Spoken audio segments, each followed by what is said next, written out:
Magandang hapon, narito na ang mga balita sa inyong PRTV News Break. Tiwala si Pangulong Ferdinand R. Marcos Jr. na aangat ang ekonomiya ng rehiyon ng Visayas sa naging matagumpay na rehabilitasyon ng San Juanico Bridge. Sa detalye, alamin natin yan mula kay Christian Bascones. Christian. Yes, matapos ang ilang buwang pagkukumpuni, formal nang binuksan ang iconic San Juanico Bridge.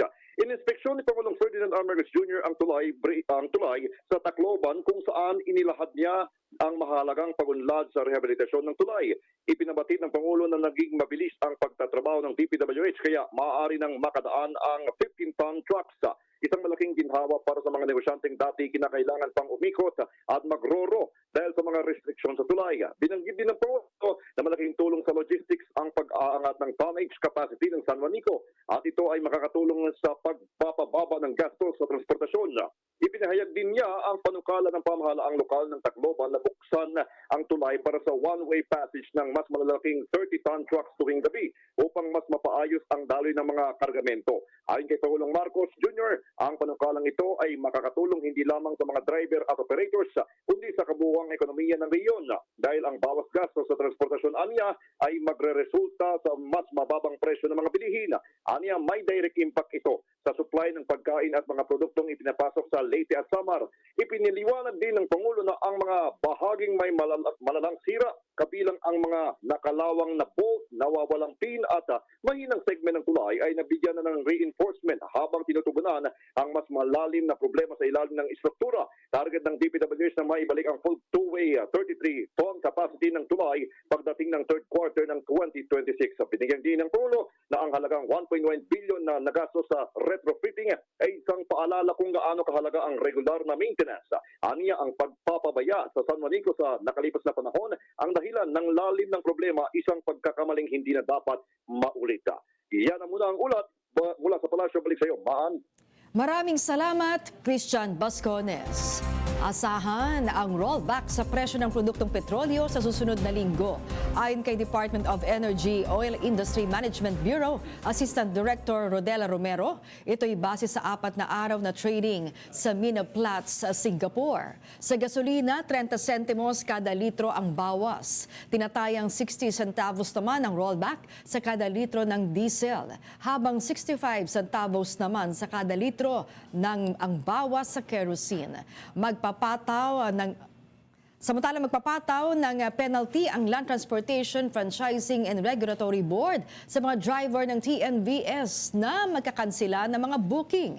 Naglabas ang LTFRB ng Memorandum Circular na magpapataw ng parusa sa driver ng ride-hailing vehicles na magkakansela ng bookings nang walang sapat na dahilan.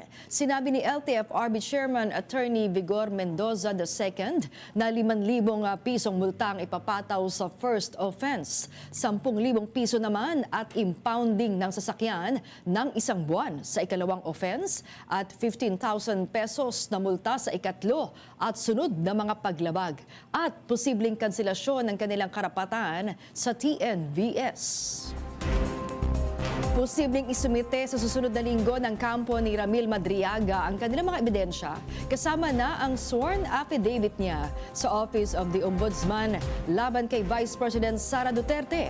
Sa detalye, nasa linya ng telepono si JM Pineda. JM. Nakausap nga natin mismo ang abogado ni Ramil Madriaga na si Attorney Raymond Palad at kinumpirma niya na sa Lunes o Martes ay susumite na nila sa Ombudsman ang pinirmang salaysay ni Madriaga patungkol nga sa iligal na transaksyon ng pangalawang Pangulo. Nakakasiguro umano si Madriaga sa mga impormasyon na alam niya lalo na sa pondo ng kampanya ni Duterte noong 2022 na galing umano sa mga drug dealers pati na rin sa mga POGO operators. Mismong si Madriaga daw kasi ang nakatransaksyon ng mga Chinese noong mga panahon na yon. Dagdag pa daw ang lokasyon ng palitan ng pera na minsan naganap sa Pampanga. Base naman sa sworn affidavit ni Madriaga ay sinabi nito na nakilala niya ang 3 individual na nakatransaksyon niya. Bukod dyan ay nabanggit rin niya ang tungkol sa naging transaksyon sa Pasig City kasama si Colonel Dennis Lolasco. Hinintay umano nila na dumating ang dating chief ng Vice President Security and Protection Group na si Colonel Raymond Lachica at 2 kotse na may pangalan ng DepEd. 4 na duffel bags umano na may laman na pera ang umaabot na sa 33 million hanggang 35 million ang inabot sa kanya nila Chika. Ang mga perang yan ay i-deliver niya rin sa iba't ibang lugar at tao. Kabilang dyan ang isang comedy bar kung saan nakita nga niya ang dating tagapagsalita ng Office of the Vice President na si Reynold Munsayaka. Hindi umano siya kinausap nito at ipinadala lang ang pera sa isang kwarto. Nautusan rin daw siya ni Colonel Nolasco na mag-deliver ng pera na umaabot sa 80 milyong piso. Ipinaiwan umano sa kanya ang pera sa isang sasakyan sa mall sa Quezon City. Pero ang sasakyan daw na yan ay nakita muli niya na minamaneho ng asawa ng isang ombudsman prosecutor. Binunyag nga rin ni Madriaga ng asawa ni Vice Presidente na si Attorney Mans Carpio ang nag-utos sa kanya para ilabas sa mga magnetic lifter sa BOC, pero hindi natuloy yan dahil may nagtiprint sa kanya na may nakamonitor na sa lifter na may mga laman na mga droga. Ang drug smuggling case na yan ay pumutok noong 2018 kung saan sa mga magnetic lifters itinago ang mga hot items. Seguridad ngayon ang ikinakatakot ni Madriaga kahit pa nakakulong ito sa Camp Bagong Diwa dahil sa kidnapping case. Ayon sa legal counsel nito ay may mga dumadalaw umano kay Madriaga na mga tauhan ng bise at kamakailan lang din ng mismong pangalawang Pangulo ang pumunta sa selda ni Madriaga.